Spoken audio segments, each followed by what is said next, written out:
The Red Sox just finished their first part of this season on a really high note.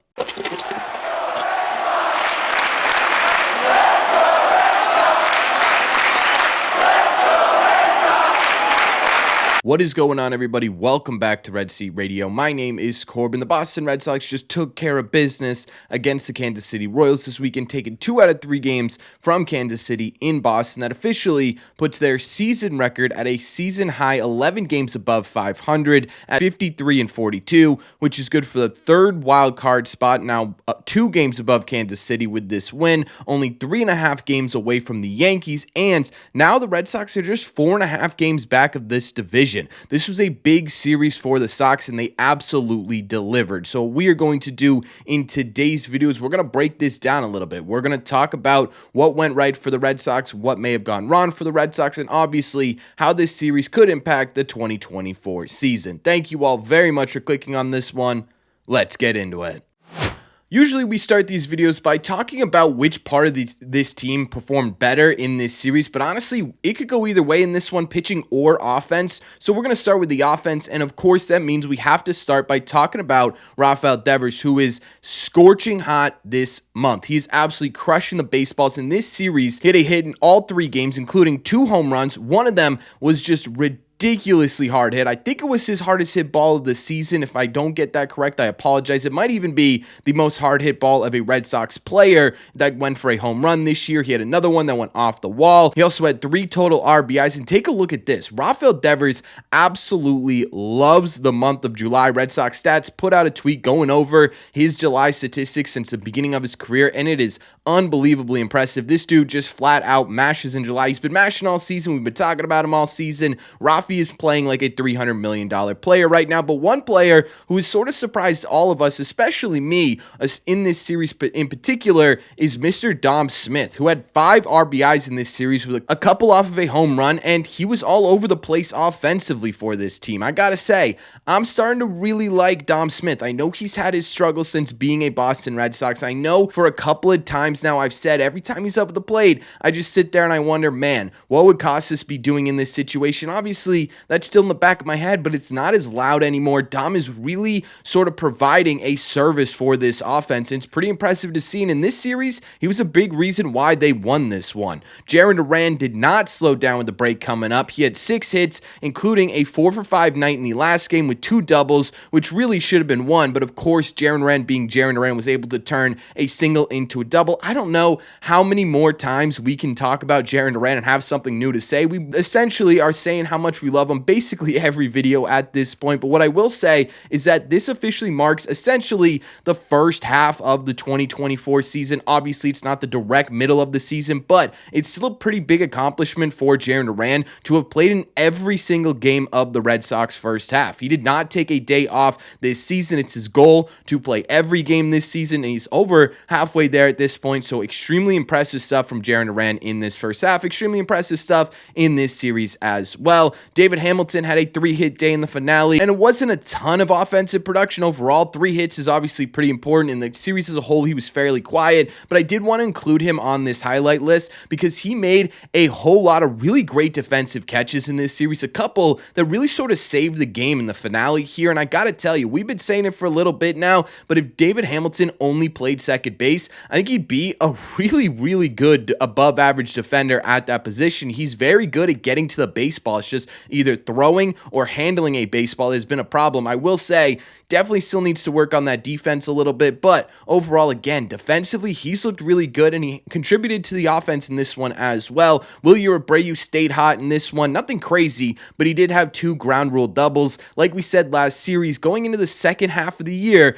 Wilyer Abreu is going to be very important to this offense's success, and for him to get his timing right before going into the break is a really great sign. For him to continue that into another series is also a fantastic sign. Now we just got to hope he doesn't lose that over this break. But again, he's so important to this team that I think seeing what we saw in this series against the Kansas City Royals could be a really good sign of things to come. Overall, taking a look at the offense as a whole, they had a really great series, and not just because they were able to put a whole bunch of runs up on the board, enough to win 2 out of the 3 of these games, but because of who they did them against. Brady Singer and Seth Lugo are 2 of the better pitchers in Major League Baseball this season. They were both top 6 in AL ERAs, and the Red Sox really got to these guys. Brady Singer made it, 3 innings before he had to be taken out. This offense is really doing well against great right-handed pitchers, and that's a really good sign. We've been talking about this all season, and everyone continues to say the same thing. The Red Sox will accomplish something and say, well, they need to prove it against blank. Then they'll accomplish that, and then they go, well, okay, but how about blank? And then they accomplish that, right? How many times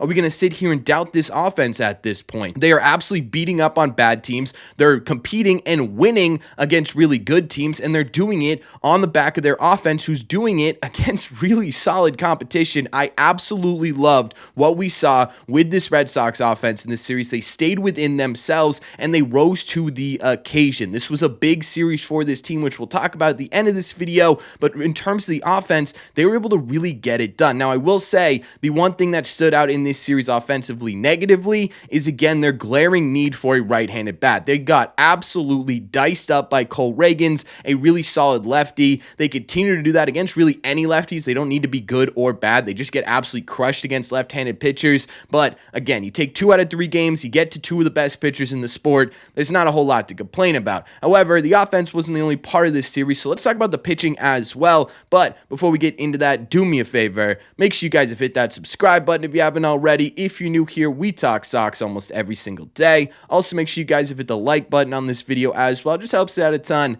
and it would mean a lot to me. Thank you all very much for taking a second and doing so. Let's break down the pitching.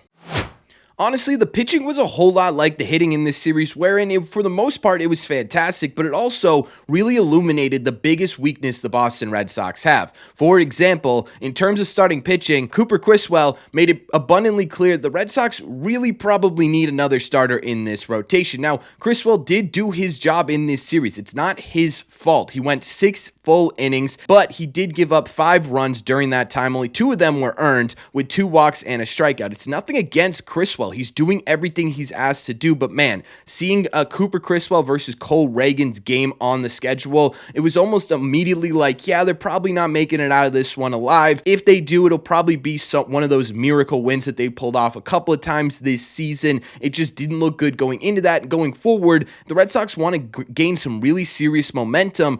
Getting a guy in here where you could start getting some legitimate winning streaks going could be really important. Again, we talk about innings all the time. You guys understand why the Red Sox need a starting pitcher. I just think Cooper Criswell, unfortunately, again, not to his fault, is absolutely sort of the forefront of that in this series. But outside of him, the other 2 looked absolutely fantastic, starting with Kutter Crawford, who had one of the better starts of his entire season so far. He went 7 full innings, allowed just 2 hits, struck out 4.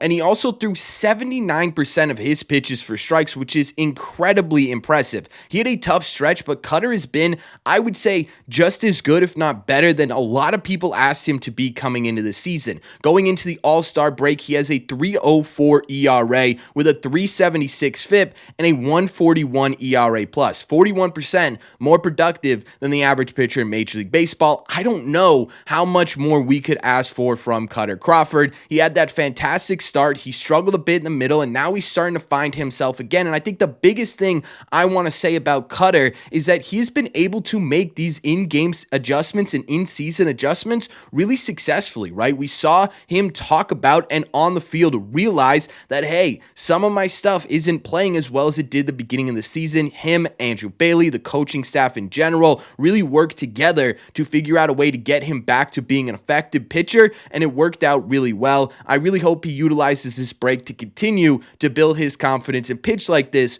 going into the second half, because that would be absolutely fantastic. And speaking of that, Brayan Bello had a really quality start. I mean, actually, it was a quality start. He went 6 1/3 innings, allowed 3 earned runs on 7 hits, 2 of those being home runs, a walk, and striking out 3. And again, legitimately, that is a quality start. 6 innings, 3 runs. That's all you could really ask for from Bello at this point. That's 2 quality starts in his last 3 outings. And this was a big one for Bello. I think coming into this start, he really needed to show that, hey, I could get back to the pitcher that I know I am. And yes, maybe there should be more more here from Bello, but from what we've got from the first half of this season, or from the first part of this season, this was a really great way for Bello to end it. He looked pretty on top of everything in this start. I know obviously home runs are still an issue, but he was able to limit damage. He was able to get himself under control, and more importantly in this start, he was able to build some confidence. This break, I don't know if there's any starting pitcher that needs a break more than Brayan Bello. Get that arm rested, get himself reset mentally, and utilize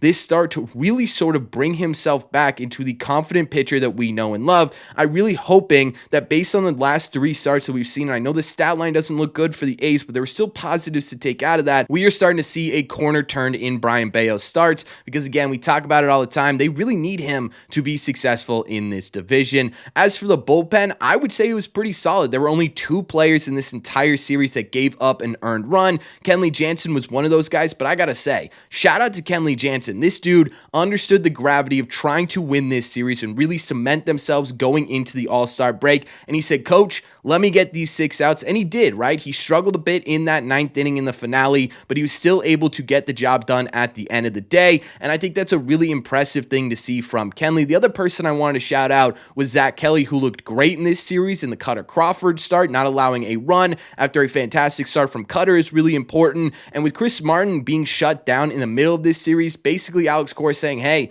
it might be some time till we get him back, Zach Kelly's all of a sudden in a pretty prominent role in this Red Sox bullpen, so to see him succeeding the way he did in this series is a good sign as well. And again, overall, it's hard to complain about the bullpen when they're doing really well like this. Overall, taking a look at the pitching, like I said, I think it was both absolutely fantastic and also extremely illuminating of what this Red Sox team needs. If they had another legitimate starting pitcher in this rotation, this very well could have been something that went a little bit differently, and maybe the Red Sox are looking at the standings a little bit differently, but it didn't, right? If the Red Sox understand that, hey, we need to go out there and we need to get some reinforcements, this is exactly where you need to get it. I do think this break is going to be absolutely critical to the Red Sox success in the second half, getting these bullpen guys some days off to rest those injuries, rest themselves, rest that arm, and get themselves ready for, again, second half, whatever you want to call it, of this season. I think it's going to be extremely important. Both the starters and the bullpen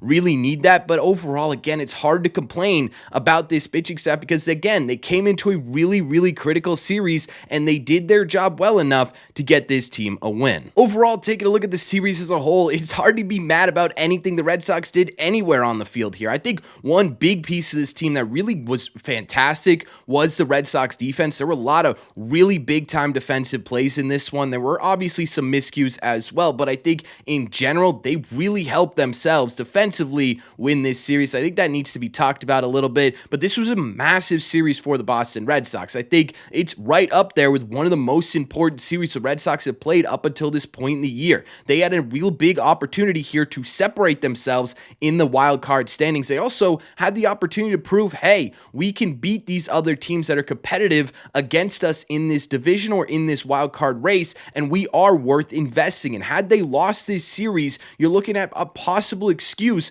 for Red Sox ownership to come out of this All-Star break and say, wait a minute, we're going to pump the brakes here. We don't know if they're going to be in a playoff spot by the time we get to a deadline. This just shows time and time again, the Red Sox have been put up against these, hey, they need to prove it here. They need to prove it here. And each single time they've gone out and they've absolutely proved that they can do that. They can compete against the best teams in the sport. They can compete against the teams that they need to compete against, and they could beat up on the bad teams that they need to win. And I think that, to me, sounds like a really winning formula. Overall, a fantastic way to end the first half of this 2024 season. Red Sox have done more than enough to gain the support of fans, to gain the support of ownership, and to prove that they are a competitive, legitimate playoff threat, and that's exactly what they continue to prove in this series. I am unbelievably happy with how the Red Sox have handled themselves, with everything that they've gone through in this first half of the season, and it all came to a head in this series where they really played true, complete baseball in the last 2 games to get themselves a series win.